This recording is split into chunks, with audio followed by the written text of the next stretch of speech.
Hi everyone! Today I will be doing a reading of The Cask of Amontillado by Edgar Allan Poe. This is an advanced English reading and I hope you enjoy it. The Cask of Amontillado by Edgar Allan Poe.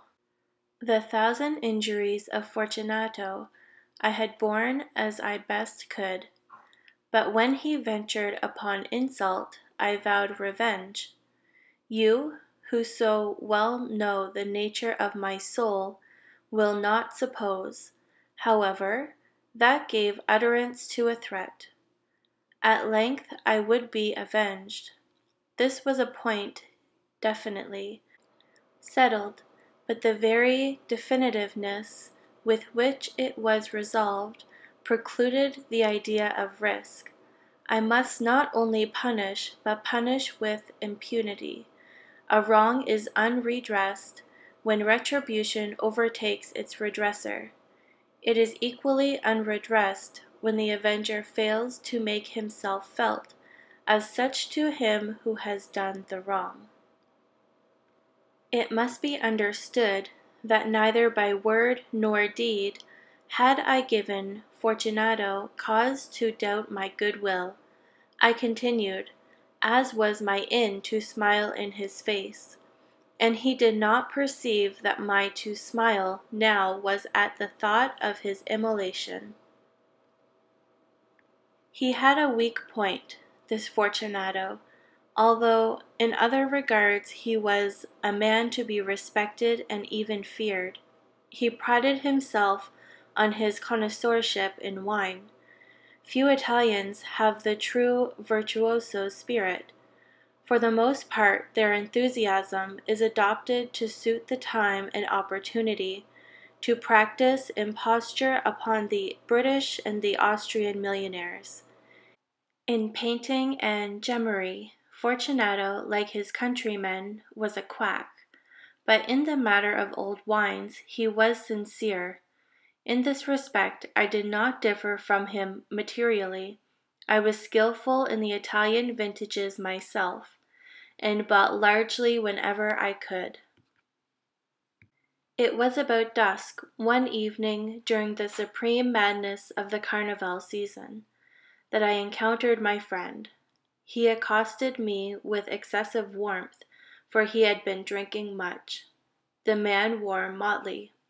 He had a tight-fitting, party-striped dress, and his head was surmounted by the conical cap and bells. I was so pleased to see him that I thought I should never have done wringing his hand. I said to him, "My dear Fortunato, you are luckily met. How remarkably well you are looking today. But I have received a pipe of what passes for Amontillado, and I have my doubts." "How?" said he. "Amontillado a pipe? Impossible! And in the middle of the Carnival." "I have my doubts," I replied, "and I was silly enough to pay the full Amontillado price without consulting you in the matter. You were not to be found, and I was fearful of losing a bargain. Amontillado! I have my doubts. Amontillado! And I must satisfy them. Amontillado! As you are engaged, I am on my way to Lucrece. If anyone has a critical turn, it is he. He will tell me." Lucrece cannot tell Amontillado from sherry, and yet some fools will have it that his taste is a match for your own. "Come, let us go." "Whither?" "To your vaults." "My friend, no. I will not impose upon your good nature. I perceive you have an engagement. Lucrece." "I have no engagement. Come." "My friend, no. It is not the engagement, but the severe cold with which I perceive you are afflicted. The vaults are insufferably damp. They are encrusted with nitre. Let us go, nevertheless. The cold is merely nothing. Amontillado, you have been imposed upon. And as for Lucrece, he cannot distinguish sherry from Amontillado. Thus speaking, Fortunato possessed himself of my arm, and putting on a mask of black silk and drawing a roquelaire closely about my person, I suffered him to hurry me to my palazzo. There were no attendants at home. They had absconded to make merry in honor of the time. I had told them that I should not return until the morning, and had given them explicit orders not to stir from the house. These orders were sufficient, I well knew, to ensure their immediate disappearance, one and all, as soon as my back was turned. I took from their sconces 2 flambeaux, and giving one to Fortunato, bowed him through several suites of rooms to the archway that led into the vaults. I passed down a long and winding staircase, requesting him to be cautious as he followed. We came at length to the foot of the descent, and stood together upon the damp ground of the catacombs of the Montresors. The gait of my friend was unsteady, and the bells upon his cap jingled as he strode. "The pipe," he said. "It is farther on," said I, "but observe the white web-work which gleams from these cavern walls." He turned towards me and looked into my eyes with 2 filmy orbs that distilled the rheum of intoxication. "Nitre?" he asked at length. "Nitre," I replied. "How long have you had that cough?" My poor friend found it impossible to reply for many minutes. "It is nothing," he said at last. "Come," I said with decision, "we will go back. Your health is precious. You are rich, respected, admired, beloved. You are happy as once I was. You are a man to be missed. For me it is no matter. We will go back. You will be ill, and I cannot be responsible. Besides, there is Lucrece." "Enough," he said. "The cough's a mere nothing. It will not kill me. I shall not die of a cough." "True, true," I replied, "and indeed I had no intention of alarming you unnecessarily, but you should use all proper caution. A draught of this Medoc will defend us from the damps." Here I knocked off the neck of a bottle, which I drew from a long row of its fellows that lay upon the mould. "Drink," I said, presenting him the wine. He raised it to his lips with a leer. He paused and nodded to me familiarly, while his bells jingled. "I drink," he said, "to the buried that repose around us, and I to your long life." He again took my arm, and we proceeded. "These vaults," he said, "are extensive." "The Montresors," I replied, "were a great numerous family. I forget your arms." A huge human foot door in a field azure. The foot crushes a serpent rampant whose fangs are embedded in the heel. And the motto? "Nemo me impune lecessit." "Good," he said. The wine sparkled in his eyes and the bells jingled. My own fancy grew warm with the Medoc. We had passed through long walls of piled skeletons, with casks and puncheons intermingling into the inmost recesses of the catacombs. I paused again, and this time I made bold to seize Fortunato by an arm above the elbow. "The nitre," I said. "See, it increases. It hangs like moss upon the vaults. We are below the river's bed. The drops of moisture trickle among the bones. Come, we will go back ere it is too late. Your cough." "It is nothing," he said. "Let us go on. But first, another draught of the Medoc." I broke and reached him a flagon of de Grave. He emptied it at a breath. His eyes flashed with a fierce light. He laughed and threw the bottle upwards with a gesticulation I did not understand. I looked at him in surprise. He repeated the movement, a grotesque one. "You do not comprehend?" he said. Not I replied. Then you are not of the Brotherhood. How? You are not of the Masons. Yes, yes, I said. Yes, yes. You? Impossible. A Mason? A Mason, I replied. A sign, he said, a sign. It is this, I answered, producing from beneath the folds of my roquelaire a trowel. You jest, he exclaimed, recoiling a few paces. But let us proceed to the Amontillado. Be it so, I said, replacing the tool beneath the cloak and again offering him my arm. He leaned upon it heavily. We continued our route in search of Amontillado.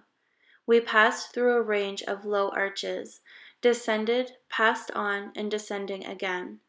Arrived at a deep crypt, in which the foulness of the air caused our flambeaux rather to glow than flame. At the most remote end of the crypt, there appeared another less spacious. Its walls had been lined with human remains, piled to the vault overhead, in the fashion of the great catacombs of Paris. 3 sides of this interior crypt were still ornamented in this manner. From the 4th side the bones had been thrown down, and lay promiscuously upon the earth, forming at one point a mound of some size. Within the wall thus exposed by the displacing of the bones, we perceived a still interior crypt or recess, in depth about 4 feet, in width 3, in height 6 or 7. It seemed to have been constructed for no especial use within itself, but formed merely the interval between 2 of the colossal supports of the roof of the catacombs, and was backed by one of their circumscribing walls of solid granite. It was in vain that Fortunato, uplifting his dull torch, endeavored to pry into the depth of the recess. Its termination the feeble light did not enable us to see. Proceed, I said. Herein is the Amontillado. As for Lucrece, he is an ignoramus, interrupted my friend, as he stepped unsteadily forward, while I followed immediately at his heels. In niche, and finding an instant, he had reached the extremity of the niche, and finding his progress arrested by the rock, stood stupidly bewildered. A moment more and I had fettered him to the granite.